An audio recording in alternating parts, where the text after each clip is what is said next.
नमस्कार आप सभी को।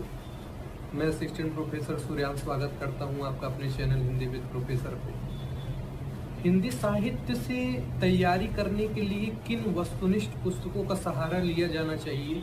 जैसे जो भी विद्यार्थी चाहे CUET PG की तैयारी कर रहा हो या फिर RPSC या UPGDC LT grade UP TGT PGT जैसे जो परीक्षाएं मुख्य परीक्षाएं होती हैं, कई विद्यार्थी जो है उसमें वस्तुनिष्ठ पुस्तकों का सहारा लेते हैं। और वस्तुनिष्ठ पुस्तक जो है तो वो एक अच्छी पुस्तक कौन सी हो सकती है उसके बारे में हम लोग बात करेंगे।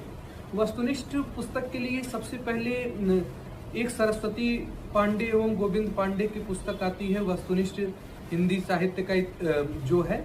उसमें सारी चीज़ें आपको हिंदी साहित्य का इतिहास, भाषा विज्ञान, व्याकरण, काव्यशास्त्र, इन सब के विषय में थोड़ी थोड़ी जानकारियां बहुत ही संक्षिप्त तरीके से और बहुत ही अच्छी तरीके से दी गई हैं। जो भी विद्यार्थी CUET PG की तैयारी में आता है या अच्छे विश्वविद्यालयों में JNU, DU, BHU, AU जैसे जो प्रमुख विश्वविद्यालय हैं उसमें यदि आना चाहता है तो उसके लिए उस पुस्तक को आप सबसे पहले बहुत ही अच्छी तरीके से पढ़िए, वो आपको फायदा करेगी।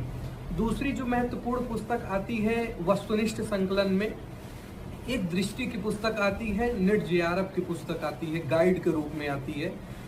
उसमें सारी चीज़ों को बहुत ही अच्छी तरीके से संकलित किया गया है। हालांकि गाइड का सहारा इस समय तो आप ले सकते हैं, लेकिन बाद के लिए वो आपके उपयोगी नहीं होगी।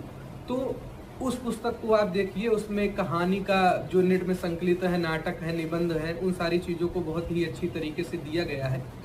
और एक महत्वपूर्ण काम ये करिएगा कि काव्यशास्त्र और जो वस्तुनिष्ठ में काव्यशास्त्र को कहाँ सही तरीके से पढ़ा जाए, जैसे कि भामा दांडी की समय सीमा क्या हुई, भरत मुनि का रस सिद्धांत क्या है, आलोचकों को जितने भी आलोचक हैं उनकी रचनाओं तथा उनके जन्म के क्रम का जो है प्रकाशन पूछा जाता रहा है।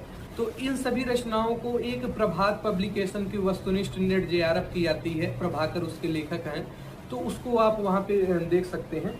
तो ये सारी चीज़ें हो गई वस्तुनिष्ठ संकलन के लिए। धन्यवाद।